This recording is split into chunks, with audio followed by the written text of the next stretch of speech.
दर्शन करते हुए बड़े प्रेम बड़े प्यार के साथ दोनों हाथ ऊपर उठाकर बोल रहे हैं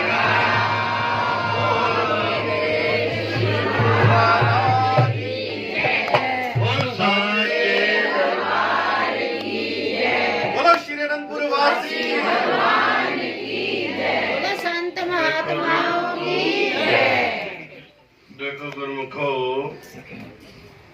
महापुरुषों का वचन है, संत बड़े परमार्थी,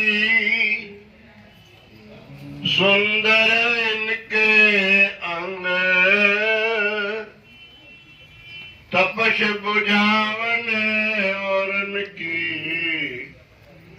देख करे अपना रंग, तपश बुझावन और इनकी देखे अपना रंग। देखो गुरुमुखो, संसार के जितने भी प्राणी हैं,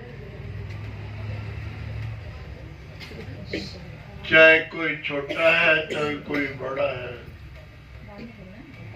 वो सब के सब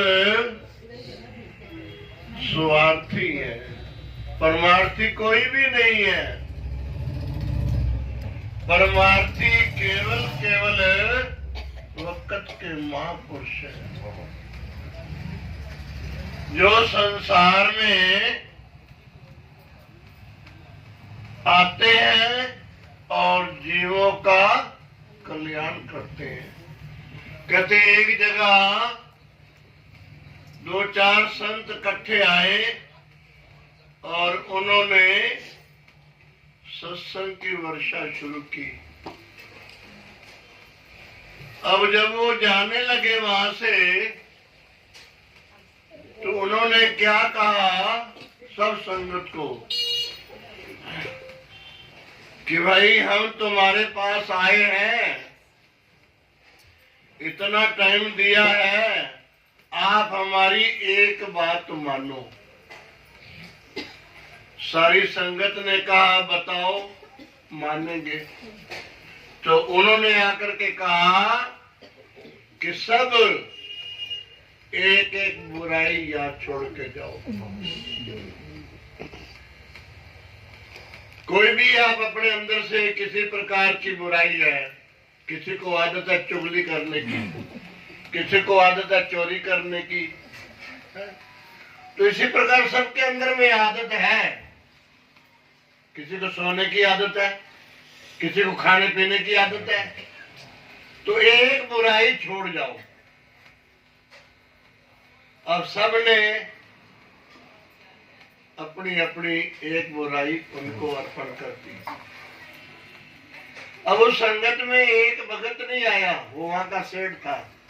तो सबने कहा वो नहीं आया, क्या पता वो क्या करेगा, महाराज जी उसको भी बुलाओ, कि वो बुला के ले आओ। तो उसको भी बुला के लाए, तो सारी बात बताई। तो सेठ कहने लगा क्या कि मैं जो सवेरे जब उठूंगा, मेरे सामने ना एक कुम्हार रहता है, घड़े बनाने वाला, मैं उसकी शक्ल को देख के पानी पीऊंगा, मैं ये काम करूंगा। चलो कोई बात नहीं।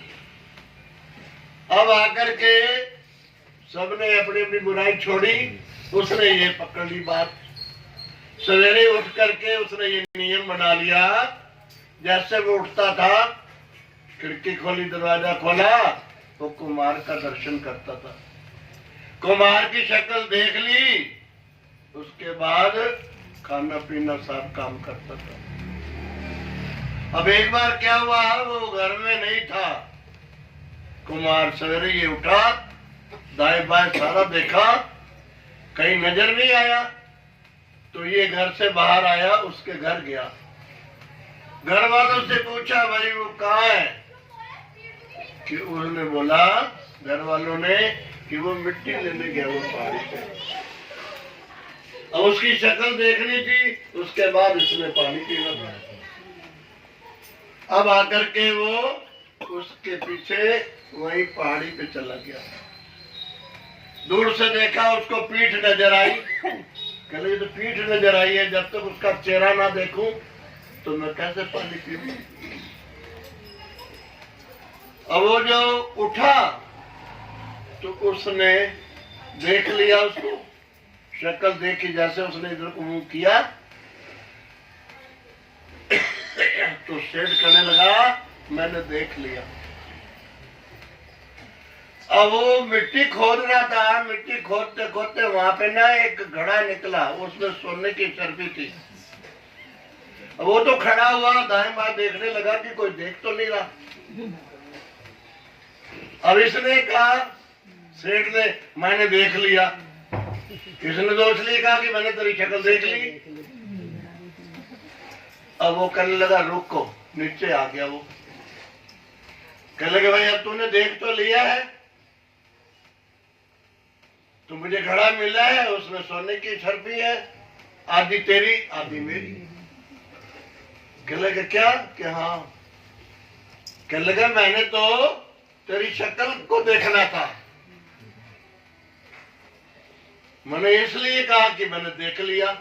उसने सोचा भाई इसने घड़ा देख लिया, किसी को क्या बताए, आधा इसको दे दो आधा तो मुझे मिलेगा।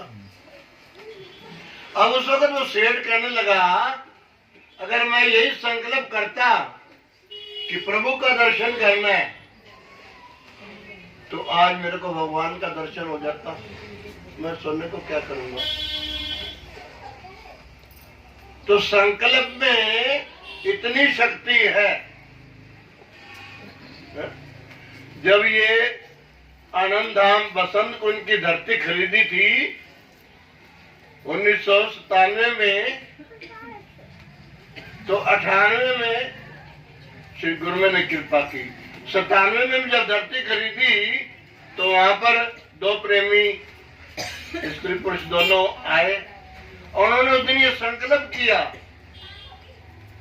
कि हम हर रविवार यहाँ पर आएंगे, धरती को मत्था टेकेंगे। रविवार को वहां पे स्थान बना, सत्संग होता है। उन्होंने ये संकल्प कर लिया कि हर इतवार को हम यहाँ पे आएंगे, यहाँ पे मत्था टेकेंगे। और श्री गुरु महाराज जी 98 में कृपा की कि चलो यहाँ से गुजर रहा था दिल्ली से, तो धरती को देखते जाए। तो श्री गुरु महाराज जी पंचम पातशाह जी ने वहां पे चरण छुआए, तो वो उस वक्त दोनों आए हुए थे और उस दिन इतवार था, रविवार था, तो दर्शन हो गए।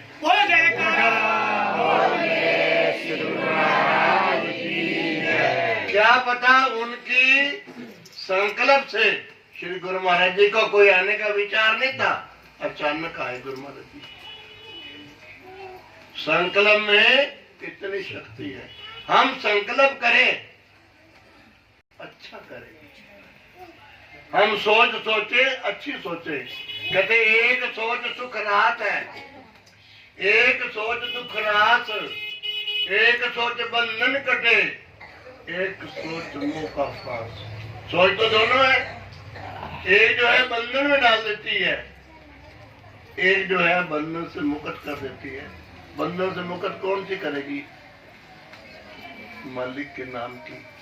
अभी हजूर जी ने भी 1 तारीख को फरमाया है, सबने दंडवत की, गुरु में कृपा करो। जैसे आप सब बैठे हो तो आप अपने अंदर में ये ख्याल परिपक्व करो, गुरु महाराज जी कृपा करो, जो 25 में हमने गलती की है उसके लिए हमें क्षमा करो, और 26 जो है हमारे लिए मंगलमयी हो। बोलो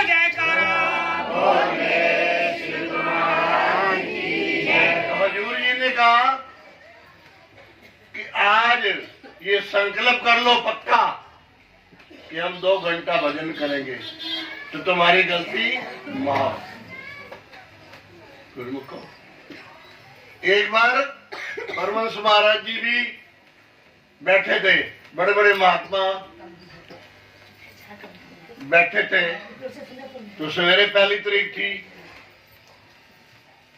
तो उस वक्त उन्होंने भी कहा गुरु महाराज जी हमारी जो है भूल चूक माफ कर देना। तो श्री परम दयाल महाराज जी ने कहा दो बड़े नाम थे, खानचंद अमीरचंद और साहिब चंद, जिन्होंने आरती बनाई है। श्री परमहंस दयाल जी ने कहा कि ऐसा है 1 घंटा तो आप कीर्तन करो, संकीर्तन करो, नाचो, और 1 घंटा भजन अभ्यास करो। अगर 2 घंटा ये लगाओगे 10 से 12 तो आपके सारे बंधन खत्म हो जाएंगे, आप बंधन मुक्त हो जाओगे। कब? जब आज्ञा मानोगे। सुनते तो सारे हैं, 5 नियम करो, करते नहीं है। 10-10 बजे तक 11-11 बजे तक सोते हैं। क्यों? 11 बजे का टाइम है, 11 बजे सारे आए ना आरती पे। कोई 11:30, कोई 12, कोई 12:30, कोई 1:45, कोई भोग के टाइम। गुरमुखो क्यों? जब कोई शादी का फंक्शन का सत्संग होता है, रिश्तेदार सारे के सारे भोग के टाइम आते हैं। 1 तो बज ही जाना है, 2 तो बज ही जाने ने, शामी 6 तो बज ही जाने ने। तो ये क्या है? ये अज्ञानता है। और भगत नहीं जाते। भगत कब जाएंगे? रात को पार्टी में, जब वो मूत्र मिलेगा पीने का, उसमें जाएंगे, नाचेंगे, फोटो खिंचवाएंगे, बंगले पाएंगे। ये जो घड़ी है, ये तो घड़ी बहुत भाग्यशाली जीव को मिलती है। बोलो जयकारा, बोलो श्री महाराज की जय। एक घड़ी आदि घड़ी, आदि से पुनियाद, तुलसी संगत साध की, कटे कोट अपराध। एक पल भी मिल जाए सत्संग है। सुखदेव जी ने ऐसा नहीं लिखा है, तप के बरस 1000 हो, सत्संग घड़ी एक, फिर भी नहीं बराबरी, सुखदेव ने किया विवेक। कि 1000 बरस का तप और 1 पल का सत्संग आए रोके चला जाए, उसको भी रंग चढ़ जाएगा, उसको भी रंग चढ़ जाएगा। एक बार भी कोई आएगा। सत्संग की इतनी महिमा है कि सत्संग है मान सरोवर, सुखों की खान बंदे, सत्संग से ही मिलते हैं सचमुच भगवान। बोलो जयकारा, बोलो श्री महाराज की जय। अगर भगवान को पाना है तो फिर सत्संग में आना है। श्री गुरु महाराज जी पंचमाई जी फरमाते थे, जहां पर भी सत्संग होता है हम वहां पर विराजमान होते हैं। प्रमुख, ये कोई छोटी बात है? ये कोई छोटी बात नहीं है, बहुत बड़ी बात है। तो इसलिए 25 गया और 26 आया। तो हम सब गुरु महाराज के चरणों में यही प्रार्थना करें, गुरु महाराज जी हमारे से जो कुछ भूल चूक हुई है हमें क्षमा करें और आगे के लिए सतबुद्धि बख्शे, ताकि हम सत्य कर्म करें, अच्छा कर्म करें। चौथी पातशाही फरमाते थे, सच्चाई, सफाई, नम्रता, दीनता ग्रहण करो। जो ये बातें अपने हृदय में बसा लेगा और चल पड़ेगा तो गुरु महाराज जी उसके संग साथ है। तो इसलिए गुरुमुखों, आप सब गुरुमुखों को नए साल की श्री गुरु महाराज जी की तरफ से बहुत बहुत दुआ, आशीर्वाद और मुबारकबाद हो।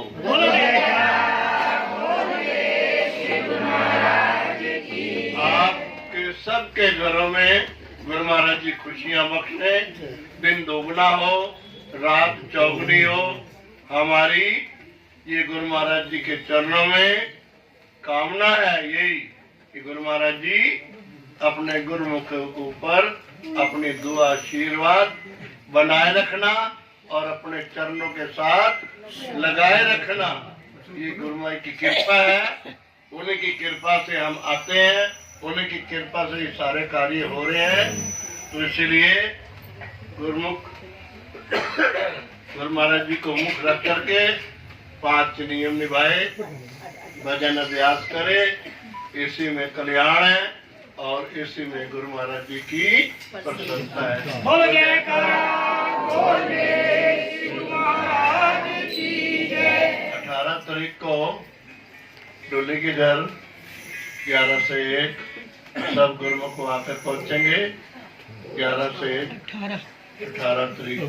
बोलो जयकारा बोल मेरे श्री महाराज की जय। मैं अरदासा गावां जी चाहे कोई अरदासा गावां जी